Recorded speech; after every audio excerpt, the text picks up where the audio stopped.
मोहनलाल गांव का एक कामयाब किसान था, लेकिन उसकी बीवी गायत्री की बीमारी में तकरीबन सभी खेत बिक चुके थे। इसलिए उसने अपने घर के पास पराठे की दुकान खोल ली थी। जल्दी उसके व्यवहार और लजीज पराठों ने तकरीबन कस्बे के सभी लोगों को अपना कायल बना दिया था। सुमित्रा और राजू के स्कूल के पास एक पिज्जा की दुकान खुली थी, जिसका प्रचार रेडियो, अखबार और ऑटो पर चिपकाकर पुरजोर तरीके से की गई थी। भाई कल हमने पिज्जा खाया। क्या पिज्जा था। मैं और मेरे अब्बू कार पार्किंग करके फौरन पिज्जा ऑर्डर करने गए। हमने घंटों इंतजार किया, तब हमें पिज्जा मिला। अच्छा, क्या इतना अच्छा स्वाद है पिज्जा का? और नहीं तो क्या, तुम लोगों को गार्ड दाखिल भी नहीं होने देगा। दाखिल क्यों नहीं होने देगा? अरे वो तुम्हारे अब्बू की फुटपाथ की दुकान थोड़ी ना है जो कोई भी मुंह उठाकर वहाँ चला जाएगा। उस दुकान का एक रुतबा है। बड़े बड़े लोग वहाँ अपनी गाड़ी लगाकर खड़े रहते हैं, तब जाकर उन्हें पिज्जा खाने को मिलता है। समझ गए? रॉकी की बातें सुनकर सभी हंसने लगते हैं। सुमित्रा को पराठे वाला का मजाक पसंद नहीं आता। राजू जब स्कूल से घर जा रहा होता है तो पिज्जा की दुकान पर लोगों की भीड़ देखकर रुक जाता है। सुमित्रा उसे समझा बुझाकर घर ले आती है। अब्बू जान, हमें भी पिज्जा खाना है। ठीक है बेटा, खिला दूंगा किसी रोज। अभी गर्मा गर्म आलू के पराठे बनाए हैं, वो खा लो। मुझे नहीं खाना, मुझे तो पिज्जा ही खाना है। देखो राजू, पिज्जा बहुत महंगे आते हैं और हमारे पास उतने पैसे नहीं हैं कि तुम्हें पिज्जा खिलवा सकूं। लेकिन मैं वादा करता हूं कि एक रोज तुम्हें पिज्जा जरूर खिलाऊंगा। नहीं अब्बू जान, मुझे तो कल ही पिज्जा चाहिए। अगर पिज्जा नहीं मिला तो मैं और कुछ भी नहीं खाऊंगा। राजू, जिद मत करो। अब्बू कह रहे हैं ना कि एक दिन हमें पिज्जा खिलाने जरूर ले जाएंगे। नहीं बाजी, मुझे तो कल ही पिज्जा खाना है। रॉकी भाईजान ने स्कूल में बताया कि पिज्जा कितना जायकेदार होता है। अरे राजू, वो डॉक्टर का बेटा है, उसके पास बहुत सारे पैसे हैं। चल अब खाना खा। पराठे खाकर बच्चे सो गए, लेकिन मोहनलाल की आंखों से नींद बिल्कुल गायब थी। वो अपनी गरीबी को कोस रहा था कि कितना बेबस है वो, जो अपने बच्चों की मामूली खाने की ख्वाहिश भी पूरी नहीं कर सका। उसकी आंखों में आंसू आ गए। सोचते सोचते न जाने कब उसे नींद आ गई। कल सुबह बच्चे स्कूल गए। आज भी पूरे स्कूल में पिज्जा के ही चर्चे हो रहे थे। दोस्तों, कल मेरा यौम पैदाइश है और कल शाम को मेरी तरफ से जश्न है जिसमें हम पिज्जा पार्टी करेंगे। कल इतवार है और स्कूल की भी छुट्टी होगी। सभी कल शाम को अच्छे अच्छे कपड़े पहनकर आना, ओके? भैया, हम भी आएंगे ना? हमें नहीं बोला आपने? नहीं, तुम लोग वहाँ शामिल नहीं हो सकते। वहाँ सभी बड़े बड़े लोग आते हैं, हैसियतदार लोग आते हैं। तुम बस पराठे खाओ। चल राजू, इनके पिज्जा से लाख गुना जायकेदार हमारे पराठे हैं। अरे जाओ जाओ, बंदर को क्या पता कि अदरक का स्वाद क्या होता है। स्कूल के बाहर जो पिज्जा का पोस्टर लगा है ना, बस उसे ही देखते रहो और पराठे खाओ। समझना कि पिज्जा खा रहे हो।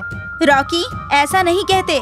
चलो सुमित्रा, इसे तो ऐसे ही बोलने की आदत है। राजू की फोटो देखकर पराठा खाने वाली बात पर सब हंसने लगते हैं। सुमित्रा और राजू को बहुत बुरा लगा। दोनों घर आ गए। अरे राजू, यूं मुंह लटकाए क्यों खड़े हो? वो अब्बू, बात ये है कि कल रॉकी का याम पैदाइश है और सभी को बुलाया है, पर हमें छोड़कर, क्योंकि वहाँ बड़े बड़े लोग होंगे। बस इतनी सी बात। कल मैं तुम्हें आलू के लज्जतदार पराठे बनाकर खिलाऊंगा और हम सब कल जश्न करेंगे। मुझे नहीं खाना पराठा, मुझे तो बस पिज्जा खाना है। मुझे पिज्जा चाहिए।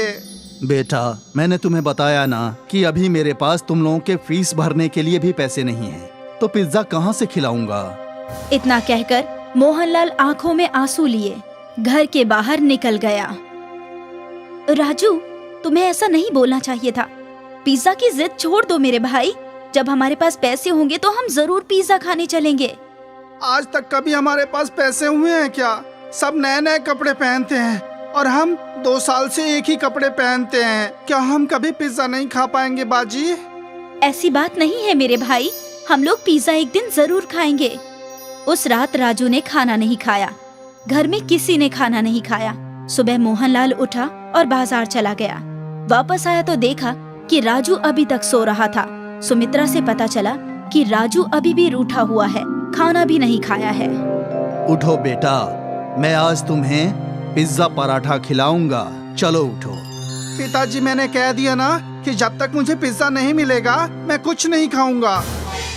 मोहनलाल पराठे पर चीज, फ्रूट्स और सैलेड डालकर पिज्जा बनाते हैं। लेकिन लाख समझाने के बावजूद राजू पिज्जा नहीं खाता। सुमित्रा भी पूरी कोशिश करती है राजू को मनाने की, पर नाकाम हो जाती है। आज फिर सभी भूखे पेट ही सो जाते हैं। आधी रात को राजू को जोर से भूख लगती है। वो बावर्ची खाने में जाकर रखा हुआ पराठा पिज्जा खाता है। उसे बहुत अच्छा लगता है। वो पराठा पिज्जा चट कर जाता है। मोहनलाल चुपचाप उसे खाते हुए देख लेता है। सुबह उठकर मोहनलाल बाजार चला जाता है। वापस आकर सुमित्रा को बुलाता है। सुमित्रा, ओ सुमित्रा, जी अब्बू, आई।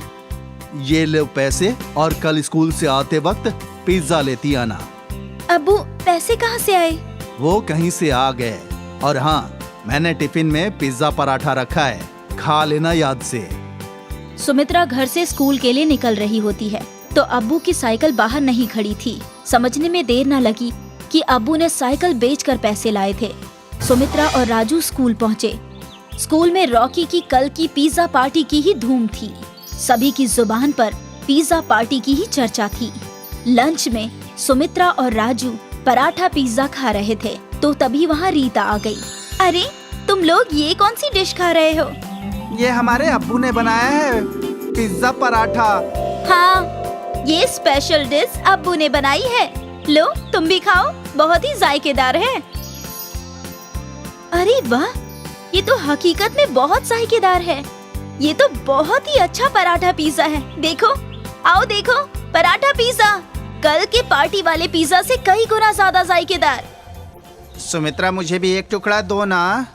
हाँ हाँ, ये लो रॉकी, तुम भी खाओ। वाह, वाकई ये कितना लज्जतदार है पराठा पिज्जा। ऐसा तो मैंने अपनी जिंदगी में कभी नहीं खाया था।